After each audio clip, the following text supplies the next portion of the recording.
We're just getting ready to read a story called Stone Soup. It's about people who are struggling and going through a really hard time, and like many of us today, are worried about their future. But then one day something amazing happens. A man comes into their village and he gets them very excited and involved in something that totally transforms the way that they think and live. You want to hear more about the story? Well, Valerie's going to read it to us. Okay. The story of Stone Soup. Many years ago, there was a kind young traveler who was hungry and tired. As he walked along, he came upon a village. It had been a hard year in the village, so when the people saw the traveler coming, they quickly hid what little they had. Then they met the young man in the village square, and with sad faces, told him that there was nothing to eat. The young traveler thought for a moment and then said to the people, "You have nothing to share, so I will share what little I have, the secret of how to make soup from stones." The villagers became excited as a fire was started under the town's largest kettle. Then the traveler dropped in 3 smooth stones. "Now this will be a fine soup," he said, "but a little bit of cabbage would make it wonderful." Then a villager jumped up and cried, "Wait a minute, I just remembered where there might be some," and off he ran, returning with the biggest, fattest head of cabbage that anyone had ever seen. As the kettle boiled on, the memory of the villagers improved. Soon, green beans, corn, and other good things found their way into the great pot.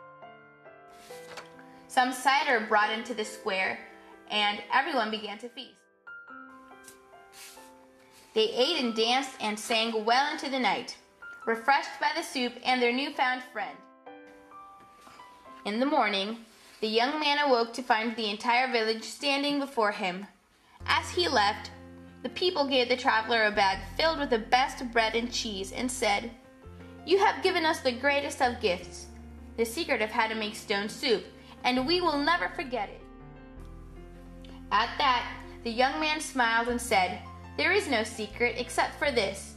A feast for everyone can only be made if we choose to share whatever we have." And with that, he started off down the road. This is the story of many neighborhoods. Like the villagers, people all around us are isolated and anxious about the future.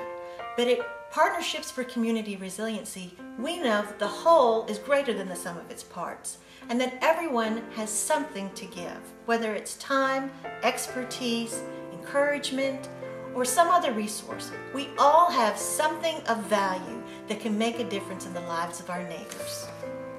Sometimes we get overwhelmed by all the needs of the world, and we say to ourselves, "I'm barely getting by myself. I can't save the whole world." Well, the good news is you don't have to. As a nonprofit organization, Partnerships for Community Resiliency brings together residents, companies, nonprofits, schools, clubs, and faith-based organizations to identify needs and available resources in a specific location. But the impact that this organization makes on a community is very different from what you normally see. Partnerships for Community Resiliency, or PCR, doesn't just collect money and throw it at needs as they come along. The people in the affected community play an active role in all stages of the improvement plan, starting with the identification of needs, then the development of programs and work implementation, and then finally evaluating how well things went. Partnerships are formed with people and organizations outside of that neighborhood who have been successful in getting and in doing the things that are needed in the targeted location. These groups mentor the community and teach them how to be successful so that the progress is sustained over the long term. PCR just doesn't look at what is needed. They also figure out the real reasons behind why there's a problem. They even physically map out all the factors that impact the current need and the related needs so that they're not just putting a Band-Aid on bigger issues that will continue to cause problems for the area.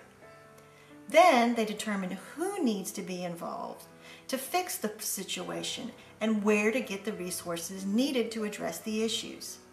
Next, PCR develops comprehensive and creative plans that outline how to connect and mobilize everything and everyone needed to directly impact a whole series of related needs to create long-term positive changes for the people in that targeted location. As the final step, a team of people from in and outside the community evaluate the success of the program and use those lessons learned to further the achievements of their next plan. The Partnerships for Community Resiliency website offers a number of stories that exemplify the spirit of Stone Soup. They remind us that when we're involved in the process and the outcome of something meaningful, magical things can happen. The power of human resiliency and ingenuity come to life and make the world a better place, one community at a time. Check out joinpcr.net. When you do, we hope that you're encouraged to find that your gifts can make a difference. We invite you to make your something part of the best thing that ever happened to neighbors in need.